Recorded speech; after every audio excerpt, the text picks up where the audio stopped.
नमस्ते बच्चों, मैं लकी आहूजा स्वागत करती हूँ आप सभी का राजस्थान सरकार और वेदांता के CSR इनिशिएटिव ई कक्षा में, जिसके टेक्निकल पार्टनर है मिशन ज्ञान। तो बच्चों, अध्याय 5 हम शुरू कर चुके थे और वहाँ हम पदार्थों के पृथक्करण के बारे में बात कर रहे थे।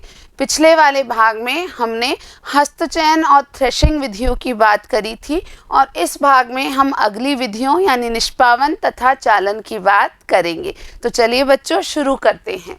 निष्पावन एक महत्वपूर्ण विधि है। निष्पावन को समझने के लिए आपको पहले इस चित्र को देखना होगा, इसे समझना होगा। तो आप इस महिला को देख रहे हैं, ये एक ऊंचे से स्टूल के ऊपर खड़ी हैं और इनके हाथ में जो है उसे हम क्या कहते हैं, सूप कहते हैं। आपने ज़रूर अपने घर में इस तरीके की संरचना की वस्तु देखी होगी। इस सूप में उन्होंने अनाज डाला हुआ है और इस अनाज को जब वो ऊपर से फैला रही हैं तो जो अनाज के कण हैं वो एक तरफ इकट्ठे हो जा रहे हैं, जबकि जो भूसा है वो हवा की दिशा के कारण हवा की जिस तरफ दिशा है उसी तरफ चला जा रहा है। तो ये बहुत ही साधारण सी विधि है बच्चों, निष्पावन की विधि। यहाँ आप देख सकते हैं कि इसका उपयोग किसके मदद से किया जाता है, वायु के झोंकों की मदद से। आप जानते हैं जब बहुत तेज से वायु चल रही होती है, तेजी से हवा चल रही होती है, तो हल्की चीज़ें हवा के साथ आसानी से उड़ जाती हैं। इसी बात को बच्चों यहाँ पर ध्यान में रखा जाता है।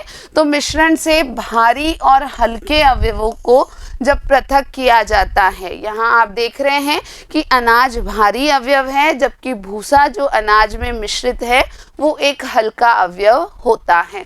तो किसानों द्वारा इस विधि का उपयोग हल्के भूसे को भारी अन्न कणों से अलग करने के लिए किया जाता है। उसके बाद भूसे के जो हल्के कण हैं वो हवा या वायु के साथ उड़कर दूर इकट्ठे हो जाते हैं, जबकि अनाज के जो भारी कण हैं वो निष्पावन प्लेटफॉर्म के निकट ही ढेर बना लेते हैं। ये जो पूरा संरचना है इसको ही हम निष्पावन प्लेटफॉर्म का नाम देते हैं और इस प्रक्रिया को करने के लिए सामान्यतः एक सूप जैसी संरचना का उपयोग भी होता है। तो बहुत ही आसान विधि है बच्चों, निष्पावन की विधि, जहाँ पर हवा के झोंकों की सहायता से हल्के और भारी पदार्थों को अलग किया जाता है। अगले विधि पे चलते हैं बच्चों। अगली विधि का नाम है चालन विधि। अब यहाँ भी आप चित्र देख सकते हैं, आपने अपने परिवार में किसी न किसी को इस प्रकार चलनी का उपयोग लेते हुए ज़रूर देखा होगा।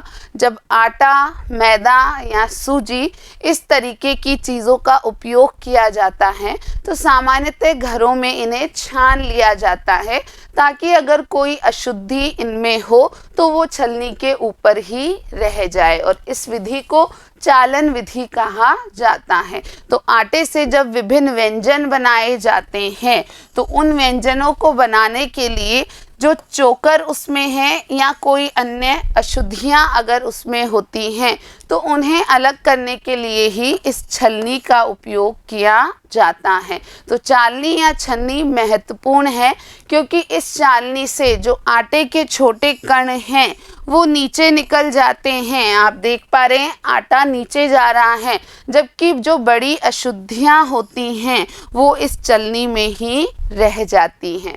तो बच्चों, इस चालन की विधि द्वारा किसी विशेष पदार्थ में से आप छोटे छोटे पत्थर, डंडियाँ और भूसा आदि निकाल सकते हैं। सामान्यतः ये होता है कि निष्पावन तथा थ्रेशिंग की विधियों को उपयोग करने के बाद भी जब कोई अशुद्धियाँ इन पदार्थों में यानी अनाज में, आटे आदि में आ जाती हैं तो उन अशुद्धियों को दूर करने के लिए चालन विधि का उपयोग किया जाता है। आगे जो हमको सीखना है, ये सीखना है कि चालन विधि का अन्य उपयोग भी होता है।